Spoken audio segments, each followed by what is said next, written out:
it's already. I'm on. I'm on. Yep. Testing, testing. Blue is working. Testing, testing, testing. Yellow, yeah, yes. I'm orange, Jack. You waiting for me? Okay.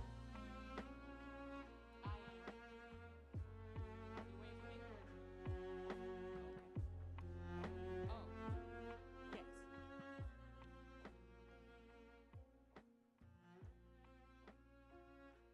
Good evening, and welcome to the Behavioral Health Ministries webinar on problem gambling and suicide. I'm going to be the moderator for this evening. My name is Dr. Nina Crawford, and I am a member of the Behavioral Health Ministry here at Mount Pleasant Church and Ministries. Let's introduce the rest of our panelists for this evening. Good evening. My name is Tanika Rice, and I am a licensed clinical social worker. And my specialization is in addictions and gambling disorders. So substance use disorders, alcohol use disorder, and gambling. Good evening. My name is Nicole Jones. I am also a licensed clinical social worker, and my expertise is in suicide prevention. And my name is Jackie Ladd. I'm a clinical mental health counselor, and I currently serve in residential treatment for adolescents and also serve as clinical director. Good evening. My name is Danya Houston, and I am a member also of this ministry, the newest member, and I am an educator and an artist, and I have worked years with the mental health field. Okay, thank you, panelists. Before we get started, I want to make a few disclosures. Our sessions here at Mount Pleasant Church and Ministries are primarily psychoeducational only.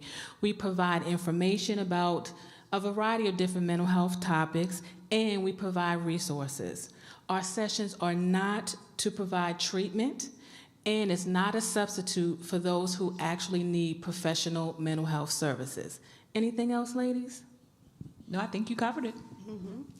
Perfect. So thank you for those who are streaming with us live in the chat. We have our member, Ms. Danya, who is going to be monitoring the chat for us. So if you have any questions for the panelists, please submit them in the chat and she will let us know, and we will look forward to answering all of your questions. So let's get started. Ladies, there is a lot going on this month in regards to our field, the mental health field. The month of September is quite a busy month for awareness. It's Suicide Prevention Month, and it's also National Recovery Month. Let's start by talking about suicide prevention. I have a few stats that I want to throw out to the panelists and see what you think about this. Suicide is a national crisis, right? It affects over 50,000 people per year. That's a lot of people, right?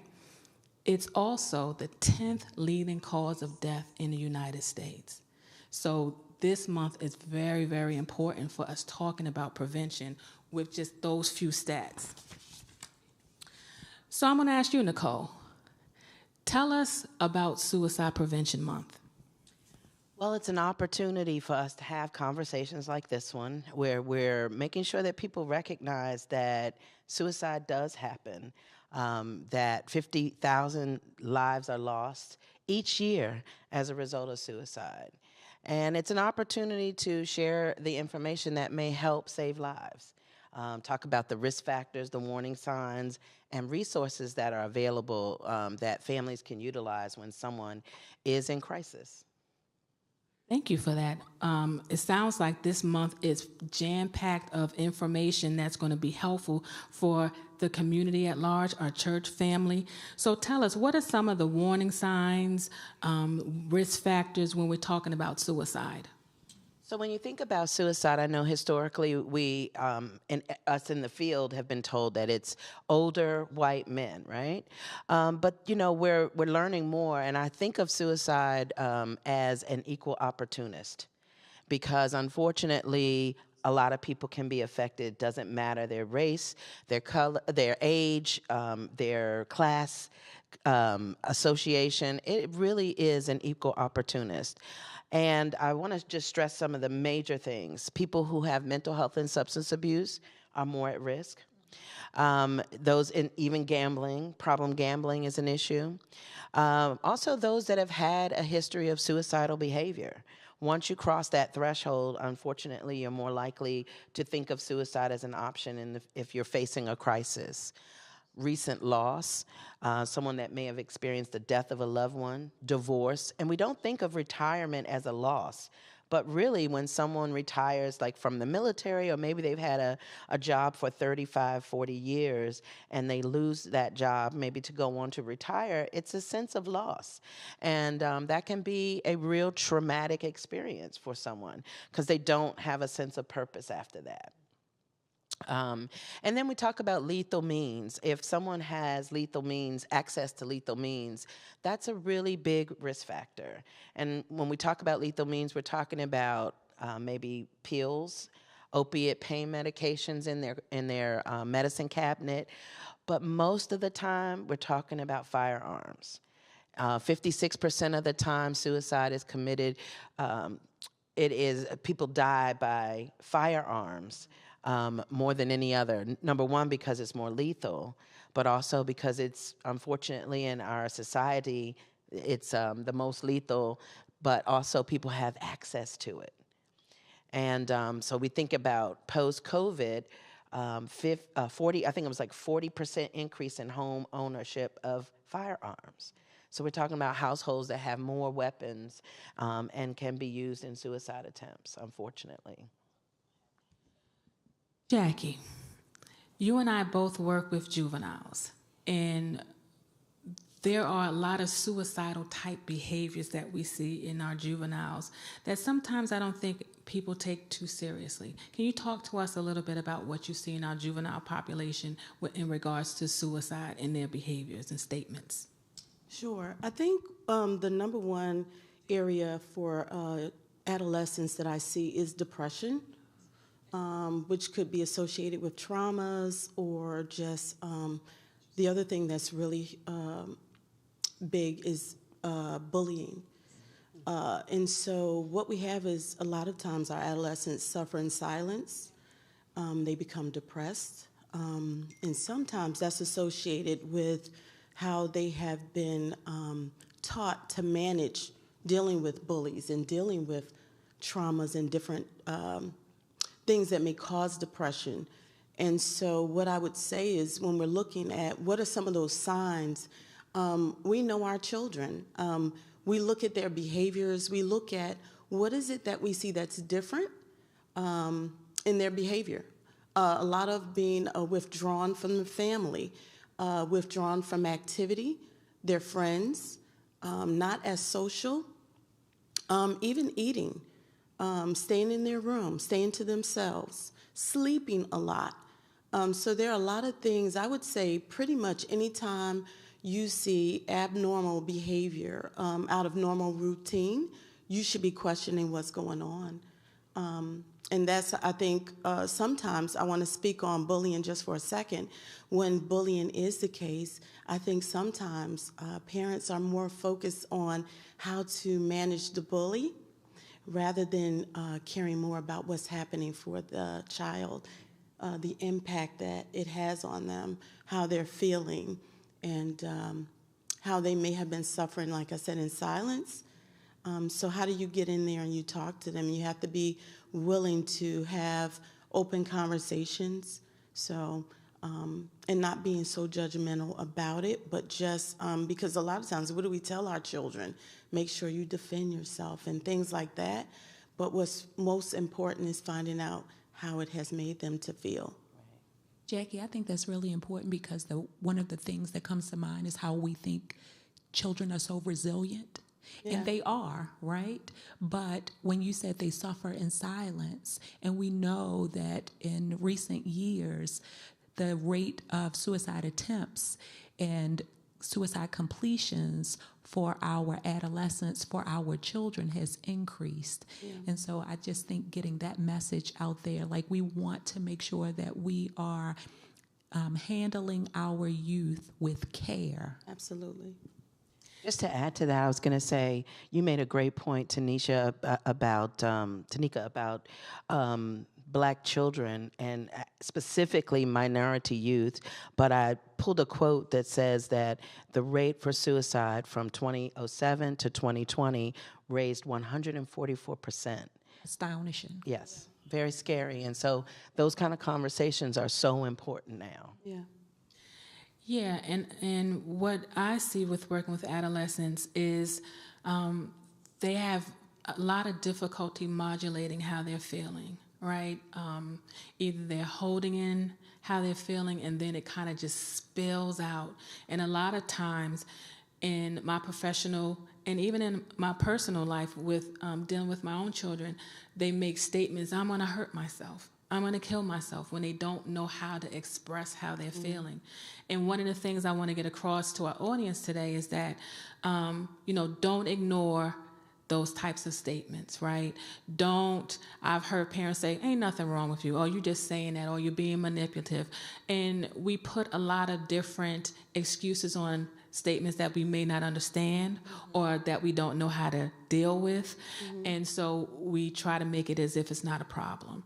But we have to take all types of suicidal behaviors, all types of suicidal statements very serious and follow up with those and ask questions. If you don't know what to do, seek, call the school, ask a social worker, contact the church, and we can help you with that. But it's very important to take those type of statements seriously.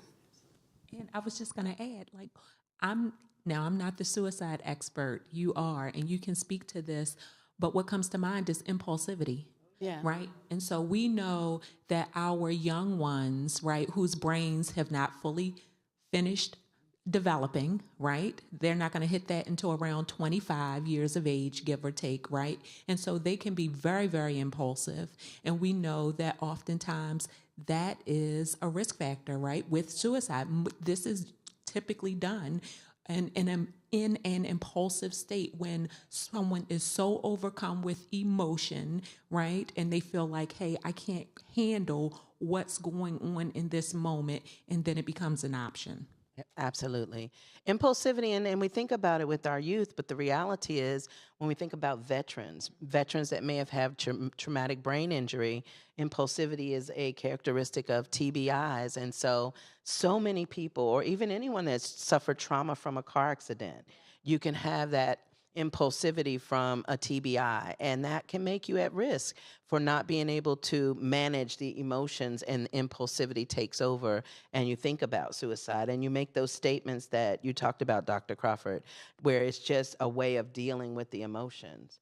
But it has to be addressed, and if we address it in a way that makes them feel normalized, that, it's okay that you're having these feelings, but what can we do to minimize the risk?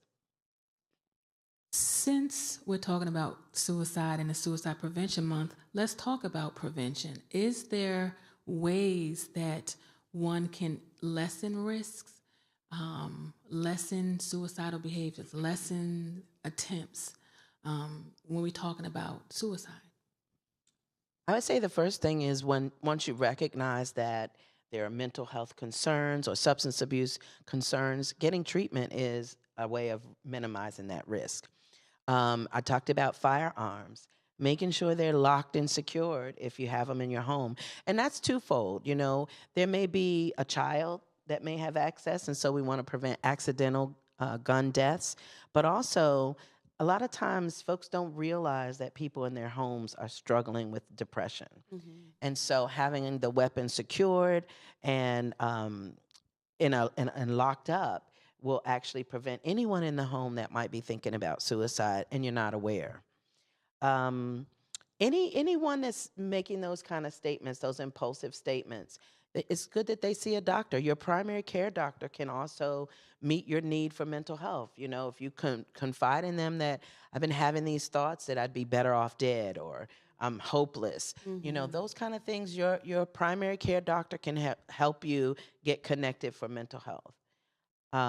But ultimately, you know, you want to make sure that there are resources available. And one of the things that I am so proud of and being in the field of mental health is that now, in parity with 911, we have 988, Yeah. where anyone can call to get help for their mental health crisis or seek treatment. And so it's making it a lot easier for people to reach out for support. Can I just say one thing about that 988 number? Previously, it was considered to be our suicide helpline when it was the longer number, the 1-800 number. And now it's looked at as a crisis or helpline number, right, or hotline number, meaning that you don't have to wait until you're at the point where you're contemplating suicide. Right? You can reach out and call when you're feeling very overwhelmed and stressed. If you're a person who's in recovery and things aren't going well for you and you're thinking about possibly picking back up, you using your substance of choice, right? That's a perfect time to call. If you're feeling like you're out of control and you're going to possibly, get into an altercation with someone or do something that may, the outcome or there may be consequences that you suffer as a result. You want to reach out while you still have the wits about you to seek support. So I just really want to stress that, like, we don't utilize the resources that we have. And so we might see the number 988 and just be like, well, it's right there. Well, it's doing you no good if you don't utilize it. Great. I just wanted to add one other thing. Another thing that we do is with adolescents, when we learn that there's a history or active suicidal ideations, one of the things that we do is we create safety plans. So I would say not just with adolescents, but even with adults, the wisest thing you can do is create a safety plan. And if you meet with a mental health therapist, they could help you with that. And then there are what it would involve is, helping the individual to understand that we understand that you may be triggered. You may get to a place where you feel very hopeless and you're alone. And so it's an agreement of what you will plan to do in the event that you're ever in that situation. Who would you call? Where would you go? And things that you can do. So this plan is something that the person would agree to also help prevent actually having any type of situation with suicide. That's great. And I just want to add one more thing. You can never add enough. Right.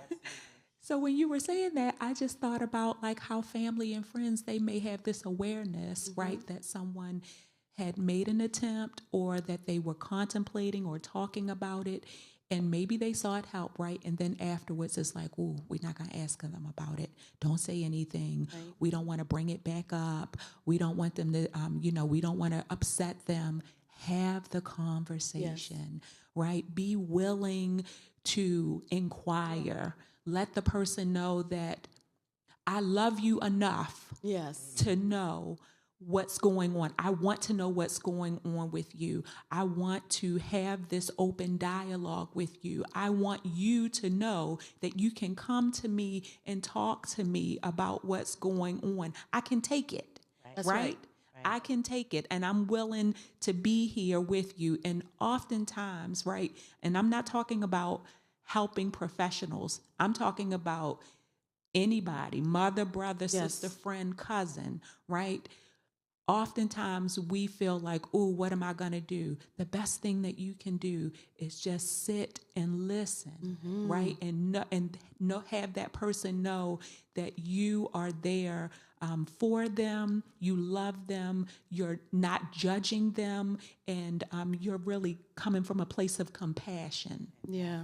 I was going to say that's a myth that people, I'm still surprised that people believe that if you ask someone if they're thinking about suicide, you're planting the Yeah. idea in their head. And Yeah. it's so much the opposite. I've heard from patients who say it's a relief when someone asks because they've been Yes. struggling in silence, and for someone to see it and recognize it and ask that question gives them the opportunity to share what they're going through. So whenever you're thinking about that, dispel the myth and ask the question. Yeah, I wanted to just make one plug because sometimes it's a population that we don't talk about often enough, and that's our seniors. They also deal with a lot of depression because of medical issues and feeling isolated and may not have family that check on them often or even know where they can get help as well. And so I encourage our seniors and their family members to, ask them the questions, to check up on them as well. And 988 is definitely a resource that not only the person that may be in crisis can use, but if you need some assistance and maybe to be pointed in the right direction, you could call 988 as well. But our seniors are struggling as well, and we need to make sure we check on them a lot more and make sure they know where they can get help as well. I just want to throw this out. This just hit me as we were talking. I was thinking about the last time I spoke to someone who had shared that they had experienced suicidal ideation. One of the things they said is that I called this line they told me to call, and I wasn't sure what line it was at the time. And they said, "What do I do if no one answers?" And I thought, oh my goodness, right? Because things happen. And I thought, we also want you to know you can get yourself to an emergency room.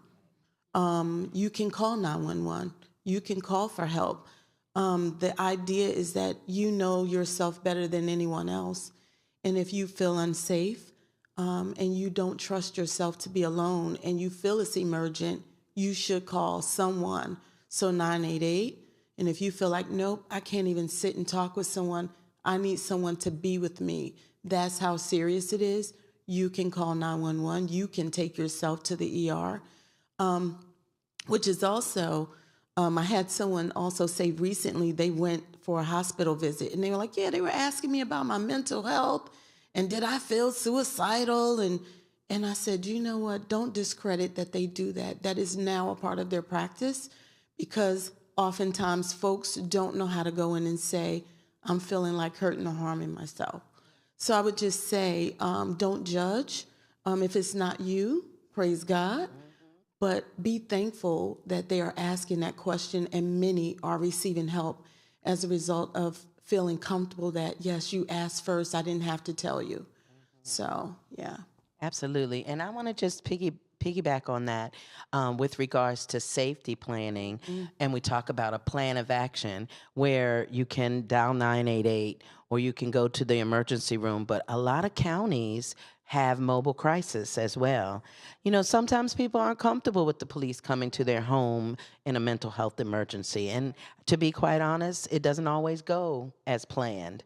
And so in advance, being able to look for a mobile crisis team in your county, that means that when the crisis hits, you have another resource that you can use. And what those mobile crisis teams do, they come out to your home and they may assess you right in your home. And if you're interested in going to the hospital or need to go to the hospital, they can provide that transportation. So that's another resource that you can use, and you get it in advance just to know that it's available and add it to your safety plan so that when the crisis hits, you don't have to scramble to look. It's right there.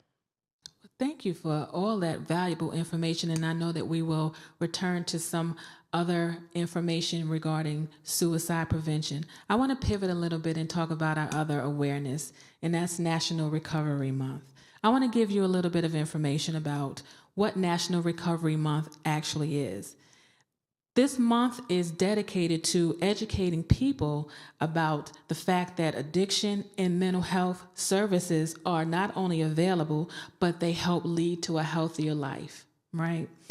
And so one of the main goals of this particular National Recovery Month is to really let people know that behavioral health is also, and I'm going to say also, and I'm going to tell you why, it's also critical to your overall health, right? Because what we tend to focus on more is what? Our physical health, right? We go to the doctor, we're told to get physicals, we're told to get checkups and things of that nature.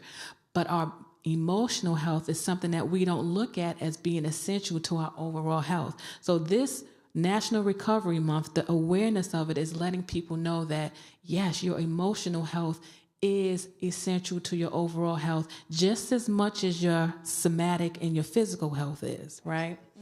So there are 3 things that I found in my reading about this month, and this was very interesting to me. One, this month, in terms of National Recovery Month, it lets us know that prevention works, right? It does. It also lets us know that treatment is effective. It is effective. And lastly, which is what I liked, is that people do and can recover from their addiction and from their mental health issues. I don't know about y'all, but that was really good news to me. Yeah, that's good news. Good Right? news. Yeah. People do recover. I know that sometimes when we're struggling with mental health, it feels like we're never going to get better. Or addiction, I'm never going to get out of this cycle. But you can and you will recover. You just got to keep working at it. So that's my segue to gambling. All right. So on a road to recovery, Miss Tanika, I want you to talk to us about gambling. And one of the things we're going to be talking about is how do we kind of know if it's becoming a problem or if it actually is a problem. So can you tell us what are some common forms of gambling? I'm glad you asked that question because when we talk to people and we say, hey, do you gamble, right? Oftentimes people say, no, I don't gamble. And then you say, well, you ever play the lottery? Oh, yeah, well, sometimes I play the lottery. Well, that's a form of gambling, right? Oh, do you ever, purchase scratch-offs? Oh, yes, well, sometimes I, will purchase a scratch-off here and there, but not all the time. Well, that is a form of gambling. So going to bingo is a form of gambling. Of course, we know that going to the casino and sports betting, horse racing, placing bets on horses, all of those things are forms of gambling. But the things that we don't think about, like I said, bingo, or we don't think about community activities where they may have, I was just talking with someone today and they said they were at the Catholic church for like a dinner and they had like a roulette wheel. Guess what? And of course, it wasn't like just spin the wheel and see who get the number and we're going to cheer for you, right? There was money involved, right? Guess what? That's a form of gambling. Raffle tickets, which we don't always think about, right? That is a form of gambling. So more times than not, with that being said, if people are like, oh, well, I didn't think about that. Well, that just goes to show that the majority of people at some point in time in their lives, particularly Marylanders, since we're in the state of Maryland, they have gambled at some point in time. The overwhelming majority, then the exact percentage escapes me at this time. I have it written down, but let's just go with maybe three quarters. So 75% at least, right? So the overwhelming majority. I don't know about you, but you just blew my mind with the raffles because I think all of us have kids. And what do our sports team do? Raffle offs. Lord have mercy. I've been gambling for a long time. Didn't even know it. And it's okay. When I say it's okay, because most of the time people don't have a problem with those things, but we need to be sensitive and aware that for some individuals, they're going to have, it's going to be a trigger for them. And so you might, and I'm just going to share a little bit of information. So we recently had a huge family reunion, right? And so one of the things that they did is they had like this little makeshift, almost like a little makeshift slot, right? So you would purchase your, for $1, you get a win or a pull, but there was no pull, right? You would just hit the button. And it was 3 people set up in like this little makeshift booth, and they would grab one of the plastic fruit and pull it up so no one saw the other ones because they were in the separate. And if the person got it was completely random. So if there were 3 unified fruit, then if they won the same way, right? Wow. So more times, most of the time, most of the people there, they laughed. Yeah. It was, a couple of dollars, right, to be won. I think the big winner might have been around like $20 that they walked away with. Well, someone stood in that line for like 7 or 8 times. And I heard a kid come up to the person and they say, "Hey, I want to do whatever. Can you take me over to the park side to play?" And her words were, "Wait one moment, I want to gamble one more time." That was the word she used. See, that was the word. And I thought, this is possibly a trigger for her, right? Mm-hmm. This could be an indicator. I'm not saying it because I was off, right? But this could be an indicator that there's something else going on, right? That this has taken a little bit of a hold of her. Thank you for that clarification, because when I heard raffle, I was like, am I a gambler? So it's great that we are having this discussion so we can tease out, what may be just someone having fun. I might do it once a year and it's not really a problem for me, versus someone standing in the line and not attending to what their child needs because I want to gamble one more time. So can you talk to us about risks? Who's at risk? Warning signs of someone who may be developing a gambling problem? Yeah, that's really good. And so when you say, am I a gambler, right, I like to say, because then it becomes a label. It sounds like a label, right? Am I a gambler? Well, honestly, the answer would be yes, right? But that can be a little harsh, right? But you can ask, do I sometimes participate in gambling activity? Yeah, from time to time, right? That may be the answer. But to answer your question, so people who have family histories of addiction, if there's a family history of problem gambling, then those individuals are at risk. Also, if there are other addictions on board, like substance use disorder, alcohol use disorder, certain personality traits, we talked about impulsivity. People who are impulsive or thrill seekers, they tend to be at higher risk for developing problems with gambling. Of course, anxiety, depression, young adults, because they're at that young risk-taking stage anyway. And other risk factors could be one's socioeconomic status. So one thing, at some point we might get to it, but even if we don't, I don't want to miss the opportunity to say that gambling should never be an option as a way to make money. I cannot stress that enough. Mm-hmm. And more times than not, people will see, especially our young people, mm-hmm. they will see this as a viable option because it's quick, it can be easy.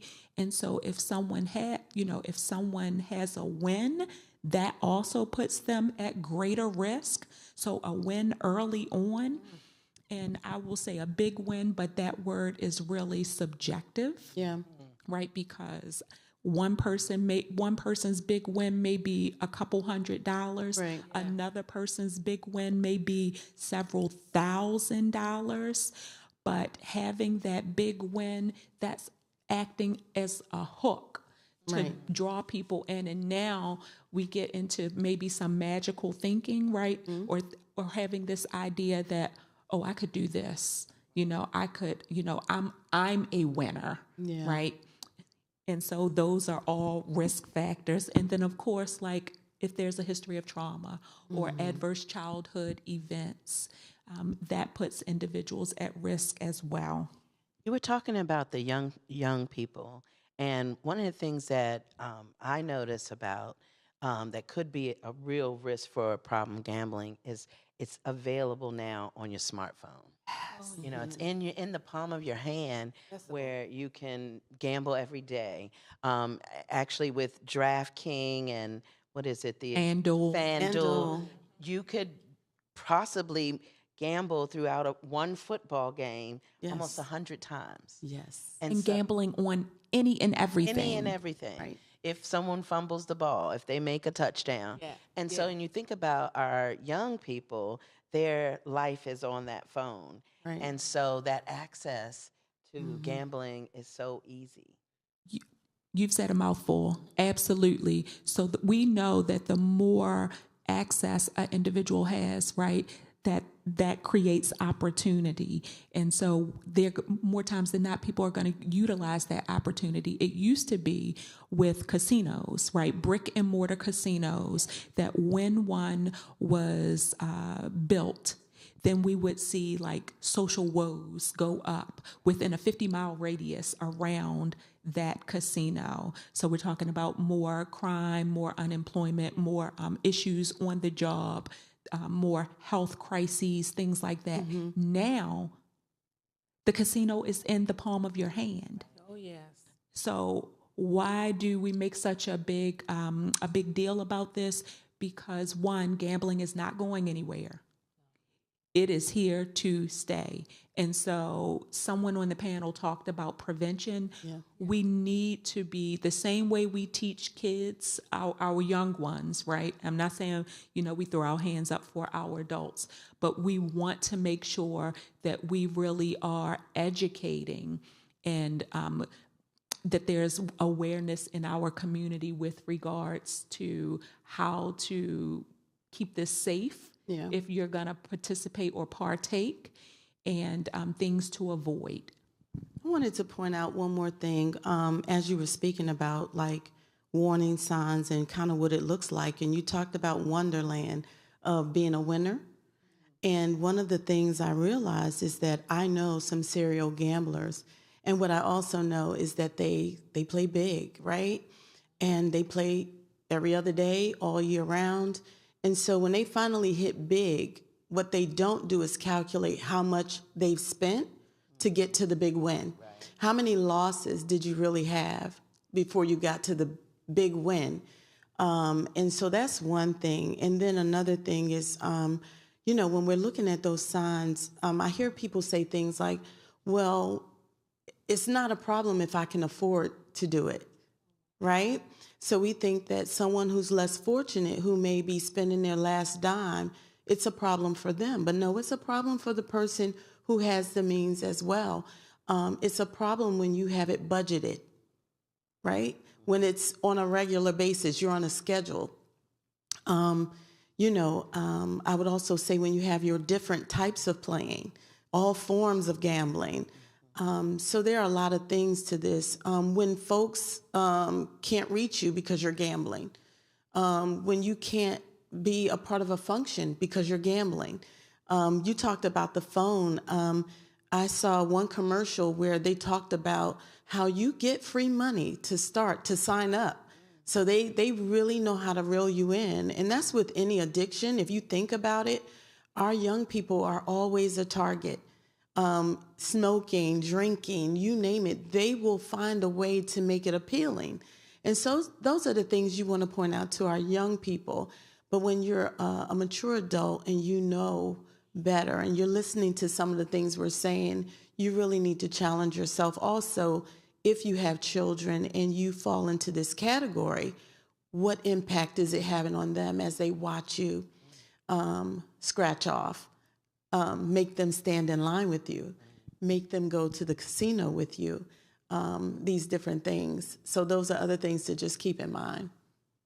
Yeah, and that comes back to like that environment piece, right? Because we could, if you're a young one and your environment is condoning this activity, or I shouldn't say condoning, promoting this activity, then you're socialized to accept and expect that this is what I do to have a good time, right? That you're normalizing the behavior. And again, for many people, it's not problematic, but there are lots of folks where it is problematic for, and we know that addiction, when I think about like classic addiction to alcohol, addiction to substances, most addiction occurs early on in life. Like we're talking 18 to 25 years old, and it makes it that much harder.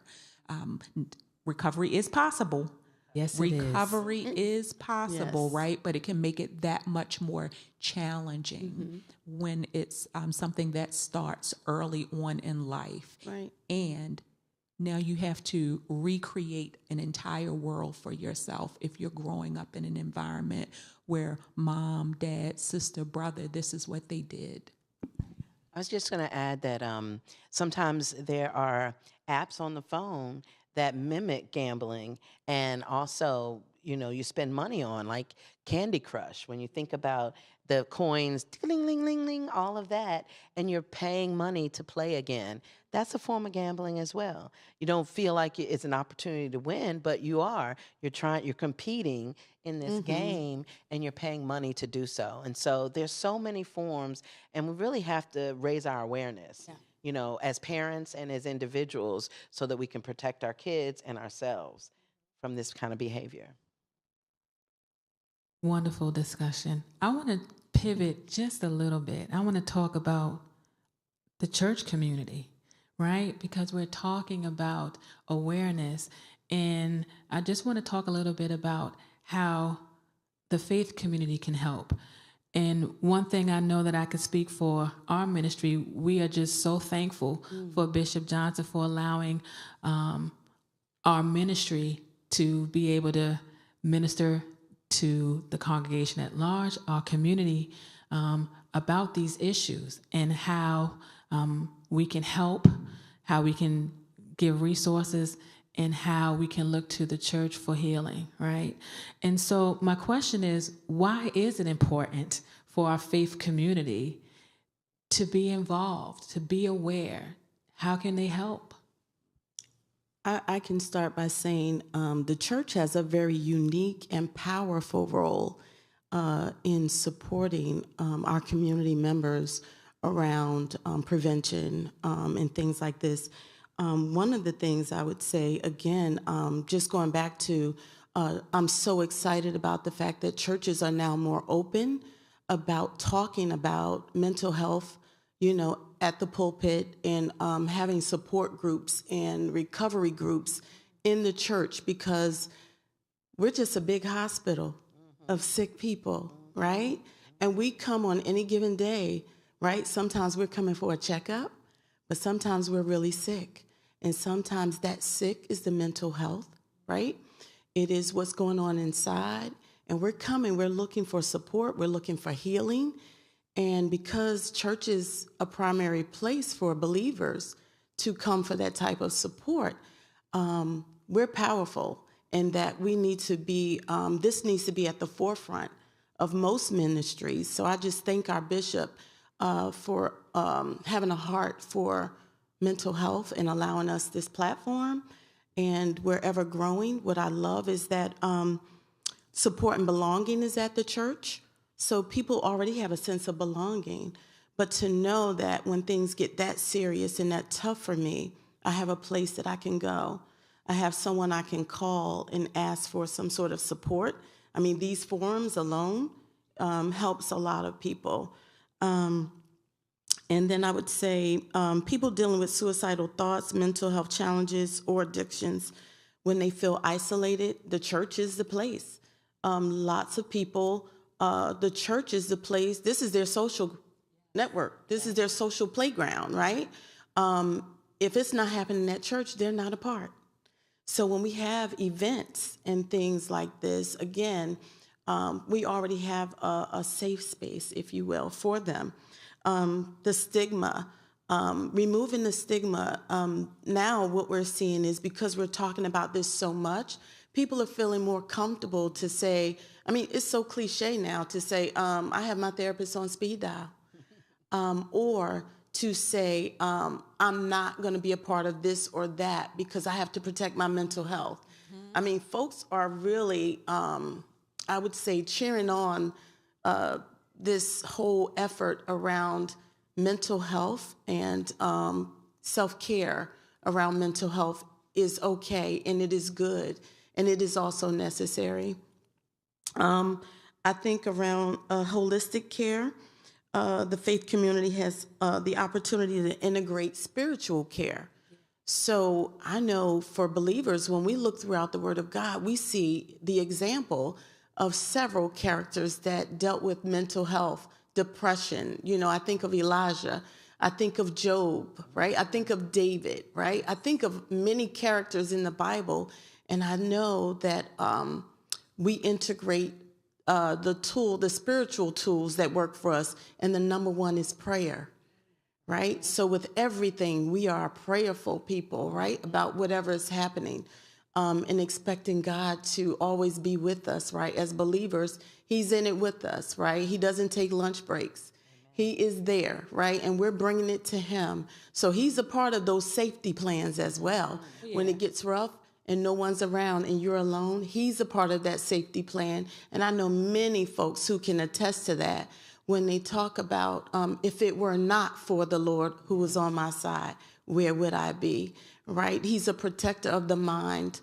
And I remembered one of my elders would say something like this: I pray for the Lord to keep my mind every day, because I know some of the things that I've been through, it would be so easy for me to snap out of it. Yeah. And for anybody under the sound of my voice knows what it's like to be on the edge and know that you are slowly but surely losing yourself and your mind is going and something is taking over, right? We get cliche-ish, we get judgmental, and we say, oh, just it'll go away, it'll be all right, right? But in that moment, when a person has a chemical imbalance, when a person has reached the highest stressor that they can tolerate physically, emotionally, and physically, they need help, right?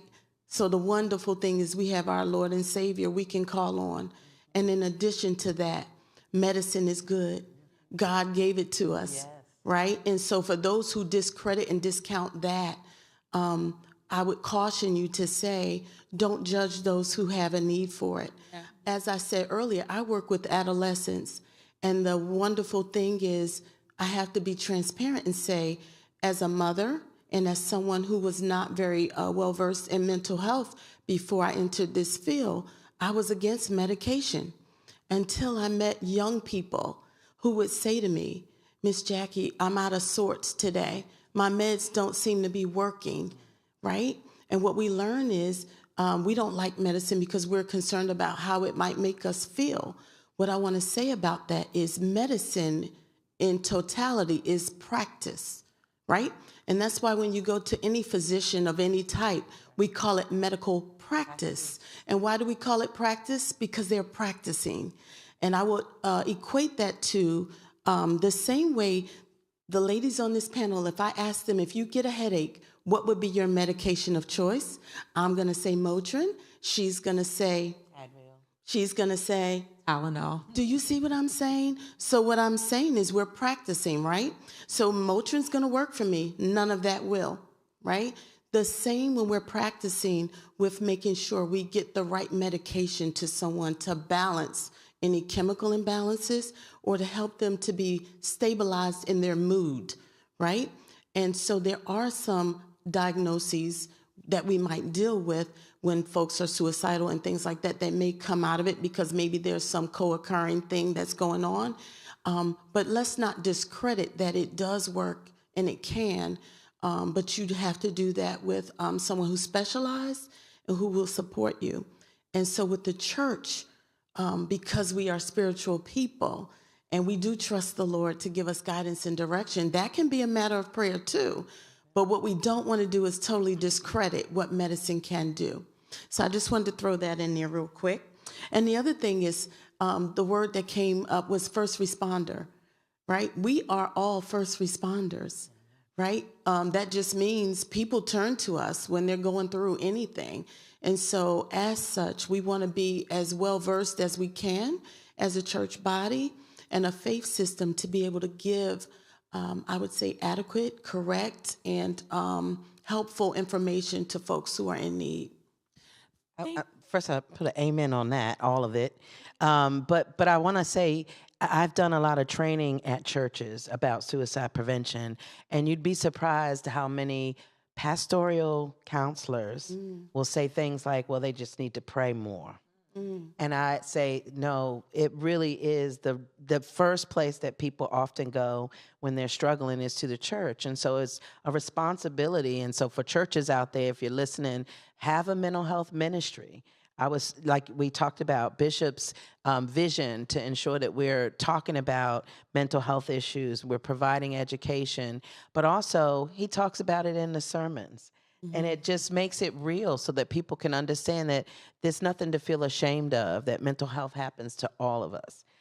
Yeah, thank you guys for reminding us that we know that all of our help comes from the Lord, but we also know that the Lord has given us medication. He has given us fields of study, of psychology, of social work. And so all of those things work together and to promote better health, better wellness.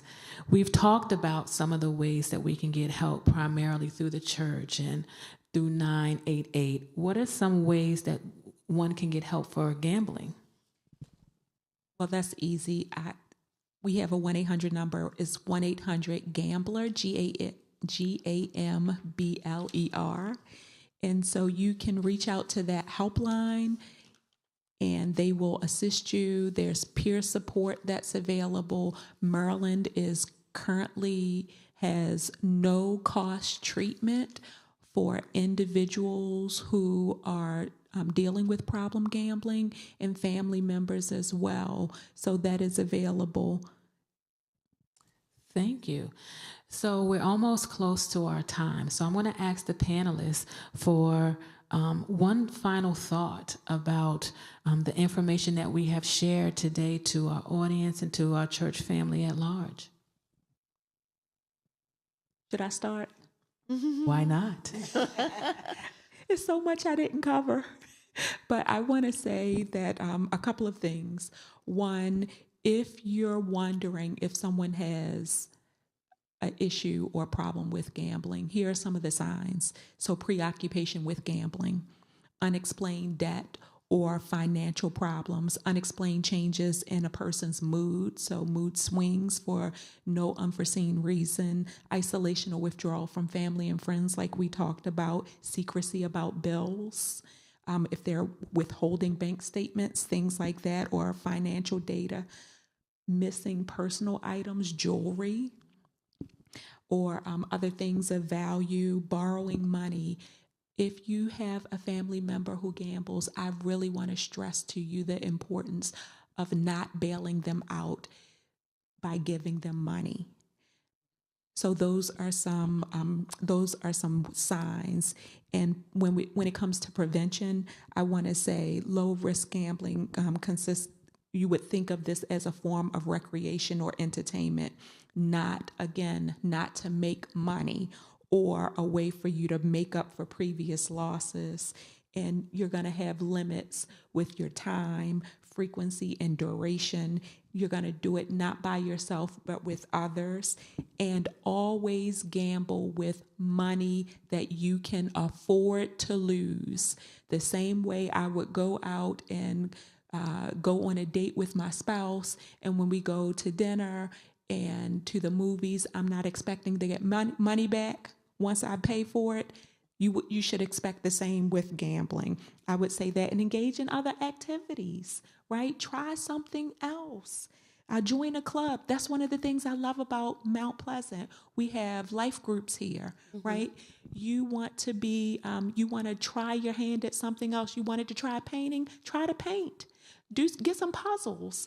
Do something else to enhance your life outside of gambling.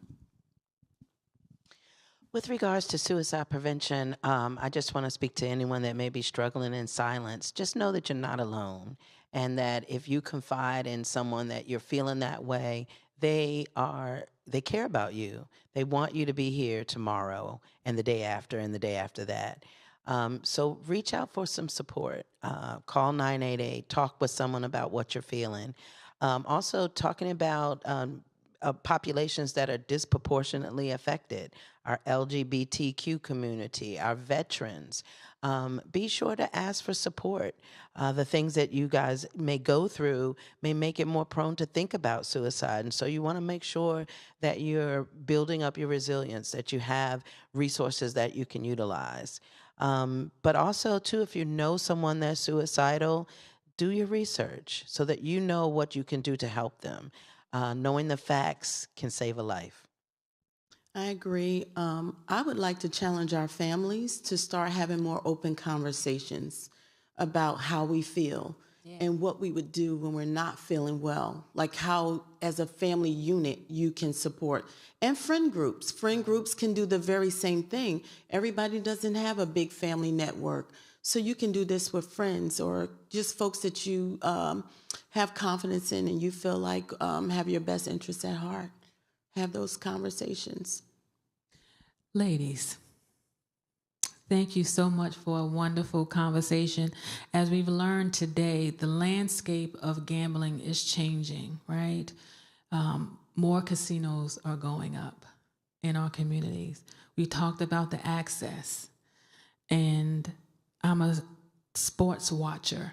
There are ads every 2 minutes in regards to how you can bet on the game and how you can bet on this and bet on that. So with that being said, we have another in-person event that we're planning on doing on October 26th here at Mount Pleasant Church and Ministries. After church, we're going to be talking about sports gambling and gaming and the impact on the family. So we're going to stretch this thing out a little bit because we talked a little bit about how it impacts that person, but that person is often attached to people, family members, friends, right? So we're going to be doing that in-person event right after service on October 26th. We thank you for joining us. We want you to remember that you're always being fed here at Mount Pleasant Church and Ministries and hashtag MPCM Cares. Thank you for joining us. Good night.